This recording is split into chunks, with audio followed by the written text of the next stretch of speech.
ಮಲಪ್ರಭಾ ಸಕ್ಕರೆ ಕಾರ್ಖಾನೆ ಚುನಾವಣೆಯಲ್ಲಿ ಗೆಲುವನ್ನ ಕಂಡಿದ್ದಾರೆ ಚನ್ನರಾಜ್ ಹಟ್ಟಿಹೊಳಿ ಅವರು. ಬೆಳಗಾವಿಯಲ್ಲಿ ಎಂಎಲ್ಸಿ ಚನ್ನರಾಜ್ ಹಟ್ಟಿಹೊಳಿ ಮೊದಲ ಪ್ರತಿಕ್ರಿಯೆ ಕೊಟ್ಟಿದ್ದಾರೆ. ನಮಗೆ ಸಕ್ಕರೆ ಕಾರ್ಖಾನೆ ನಡೆಸಿದಂತ ಅನುಭವ ಇದೆ. ರೈತರು ಹಾಗೂ ಕಾರ್ಮಿಕರ ಒಳಿತಿಗಾಗಿ ನಾವು ಕೆಲಸ ಮಾಡ್ತೀವಿ ಅಂತೇಳಿ ಚನ್ನರಾಜ್ ಹಟ್ಟಿಹೊಳಿ ಅವರು ಫಸ್ಟ್ ರಿಯಾಕ್ಷನ್ ಕೊಟ್ಟಿದ್ದಾರೆ.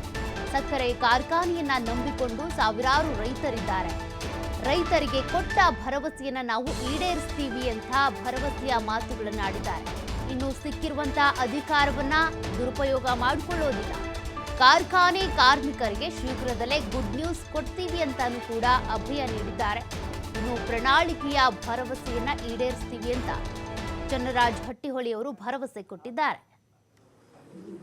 ಬಂಡೆಮ್ಮ ದೇವಿಗೆ ನಮಸ್ಕಾರ ಮಾಡಿ ಕೃತಜ್ಞತೆ ಸಲ್ಲಿಸಿ ಅದರ ಜೊತೆಗೆ ಸಹಸ್ರಾರು ರೈತ ಬಾಂಧವರಿಗೆ, ಷೇರುದಾರರಿಗೆ, ಕಾರ್ಮಿಕ ವರ್ಗದವರಿಗೆ ಎಲ್ಲರಿಗೂ ಕೂಡ ಈ ಒಂದು ಸಂದರ್ಭದಲ್ಲಿ ಕೃತಜ್ಞತೆ ಸಲ್ಲಿಸಿ ಈ ಒಂದು ಚುನಾವಣೆಯಲ್ಲಿ ನಮ್ಮ 15 ಜನ ಅಭ್ಯರ್ಥಿಗಳಿಗೆ ಏನು ಪುನಶ್ಚೇತನ ಪ್ಯಾನೆಲ್ಗೆ ಸಹಕಾರ ಹಾಗೂ ಆಶೀರ್ವಾದ ನೀಡಿದಂಥ ಸಚಿವರಾದಂಥ ಲಕ್ಷ್ಮೀ ಹೆಬ್ಬಾಳ್ಕರ್ ಅವರು ಇರ್ಬೋದು, ಕಿತ್ತೂರು ಭಾಗದ ಶಾಸಕರಾದಂಥ ಬಾಬಾ ಸಾಹೇಬಣ್ಣ ಪಾಟೀಲ್ ಅವರು ಇರ್ಬೋದು, ವಿಠಲಣ್ಣ ಹಲಗೇಕರ್ ಅವರು ಇರ್ಬೋದು, ಅದರ ಜೊತೆಗೆ ಜಿಲ್ಲೆಯ ಸಾಕಷ್ಟು ಜನ ನಾಯಕರು, ಬೈಲಹೊಂಗಲ್ಲು, ಧಾರವಾಡ ಕ್ಷೇತ್ರದ ಎಲ್ಲ ನಾಯಕರು ಎಲ್ಲರಿಗೂ ಕೃತಜ್ಞತೆ ಸಲ್ಲಿಸಿ ಇವತ್ತು ಒಂದು ಅಭೂತಪೂರ್ವವಾದಂಥ ಜಯವನ್ನು ನಮ್ಮ 15 ಜನ ಅಭ್ಯರ್ಥಿಗಳಿಗೆ ರೈತರು, ಷೇರುದಾರರು ನೀಡಿದ್ದಾರೆ.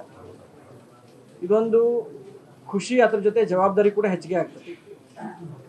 ಕಾರ್ಖಾನೆ ಅಂದ ತಕ್ಷಣ ಲಾಭ ನಷ್ಟ ಇರೋದನ್ನ ಯಾವುದೇ ಒಂದು ಸಂಘ ಸಂಸ್ಥೆ ಇರಲಿ, ಯಾವುದೇ ಒಂದು ವ್ಯವಹಾರ ಇರಲಿ, ಬಿಸ್ನೆಸ್ ಇರಲಿ, ಲಾಭ ನಷ್ಟ ಇರುತ್ತೆ.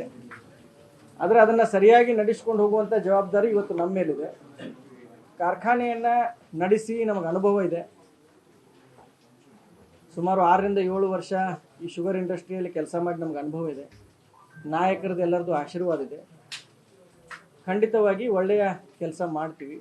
ಮುಂಬರುವಂಥ ದಿನದಲ್ಲಿ ರೈತರ ಒಳಿತಿಗಾಗಿ, ಕಾರ್ಮಿಕರ ಒಳಿತಿಗಾಗಿ, ಎಲ್ಲ ಷೇರುದಾರರ ಒಳಿತಿಗಾಗಿ ಆ ಭಾಗದಲ್ಲಿ ಆ ಕಾರ್ಖಾನೆಯನ್ನು ಅವಲಂಬಿತವಾಗಿ ಇಟ್ಕೊಂಡಂಥ ಸಹಸ್ರಾರು ರೈತರದಾರ.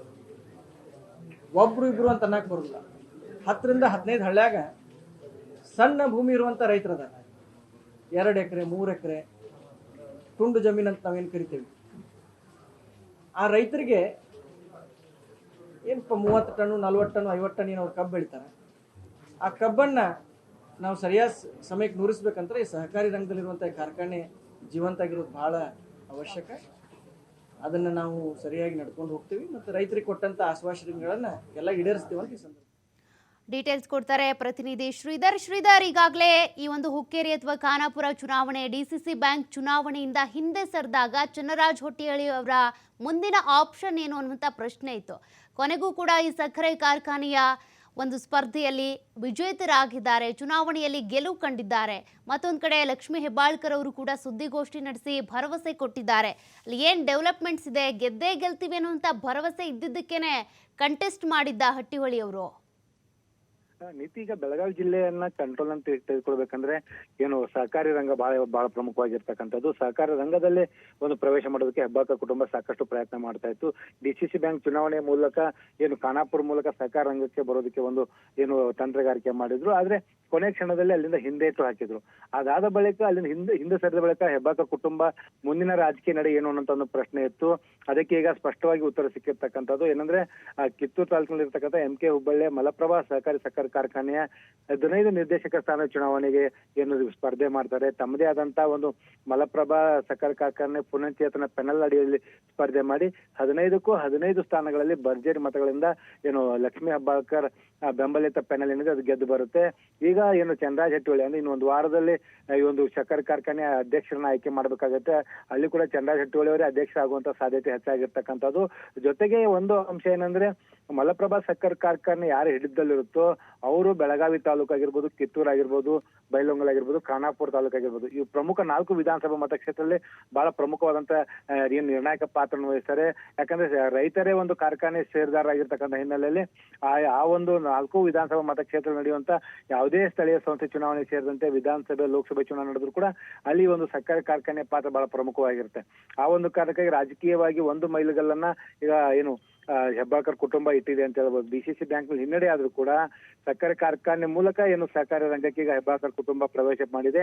ಜೊತೆಗೆ ಇಲ್ಲಿ ಒಂದು ಅಂಶ ಏನಂದ್ರೆ ಚಂದ್ರರಾಜ್ ಹಟ್ಟಿಹೊಳಿ ಸ್ಪರ್ಧೆಗೆ ಖಾನಾಪುರದ ಬಿಜೆಪಿ MLA ಏನ್ ವಿಠಲ್ ಹಲ್ಗೇಕರ್ ಬೆಂಬಲ ಕೊಟ್ಟಿರ್ತಕ್ಕಂಥದ್ದು, ಸ್ಥಳೀಯ ಏನು ಕಾಂಗ್ರೆಸ್ ಶಾಸಕ ಆಗಿರ್ತಕ್ಕಂಥ ಬಾಬಾ ಸಾಹೇಬ್ ಗೌಡ ಪಾಟೀಲ್ ಕೂಡ ಬೆಂಬಲ ಕೊಟ್ಟಿರ್ತಕ್ಕಂಥದ್ದು. ಅಂದ್ರೆ ಎಲ್ಲಾ ನಾಯಕರ ಒಂದು ವಿಶ್ವಾಸಕ್ಕೆ ತೆಗೆದುಕೊಂಡು ಈ ಚುನಾವಣೆಯಲ್ಲಿ ಗೆಲ್ಲುವ ರಣತಂತ್ರ ಏನು ರೂಪಿಸಿದ್ರು.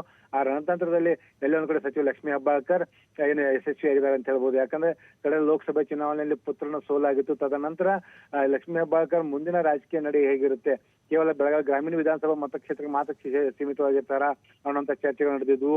ಡಿಸಿಸಿ ಬ್ಯಾಂಕ್ ಮೂಲಕ ಬೆಳಗಾವಿ ಜಿಲ್ಲಾ ರಾಜಕಾರಣದಲ್ಲಿ ಕೂಡ ಪ್ರವೇಶ ಮಾಡ್ತಾರಂತ ಚರ್ಚೆ ನಡೆದಿತ್ತು. ಅದಕ್ಕೂ ಕೂಡ ಬ್ರೇಕ್ ಹಾಕುವಂತ ಕೆಲಸವನ್ನು ಕೂಡ ನಡೆದಿತ್ತು. ಆದ್ರೆ ಈಗ ಸಕ್ಕರೆ ಕಾರ್ಖಾನೆ ಮೂಲಕ ಏನು ಲಕ್ಷ್ಮೀ ಹೆಬ್ಬಾಳ್ಕರ್ ಕುಟುಂಬ ಏನಿದೆ ಈಗ ಸಹಕಾರಿ ರಂಗ ಕೂಡ ಪ್ರವೇಶ ಮಾಡಿದೆ.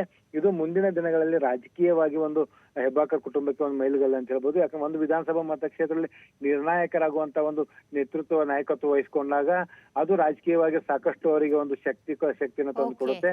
ಅದು ಈಗ ಮಲಪ್ರಭಾ ಸಕ್ಕರೆ ಕಾರ್ಖಾನೆ ಚುನಾವಣೆಯಲ್ಲಿ ಈಗ ಕಂಡು ಬರ್ತಾ ಇರ್ತಕ್ಕಂಥದ್ದು. ಯಾಕಂದ್ರೆ ಹುಕ್ಕೇರಿ ನಡೆದಂತ ಏನು ಸಹಕಾರಿ ಸಂಘದ ಚುನಾವಣೆಯಲ್ಲಿ ಜಾರಕಿಹೊಳಿ ಸೋದರಿ ಹಿನ್ನಡೆಯಾಗಿ ಕತ್ತಿ ಕುಟುಂಬ ಮೇಲ್ಗೈ ಸಾಧಿಸಿದೆ. ಆದ್ರೆ ಸಹಕಾರಿ ರಂಗದಲ್ಲಿ ಹಿಡಿತ ಸಾಧಿಸೋದಕ್ಕೆ ಬೆಳಗಾವಿ ಜಿಲ್ಲೆಯ ಬಹುತೇಕ ಶಾಸಕರು ಏನು ಪ್ರಭಾವಿ ಕುಟುಂಬಗಳು ಎಲ್ಲಾ ರೀತಿಯ ರಣತಂತ್ರ ರೂಪಿಸ್ತಾ ಇದ್ರು. ಅದರಲ್ಲಿ ಈಗ ಲಕ್ಷ್ಮೀ ಹೆಬ್ಬಾಳ್ಕರ್ ಕುಟುಂಬ ಈಗ ಏನಂದ್ರೆ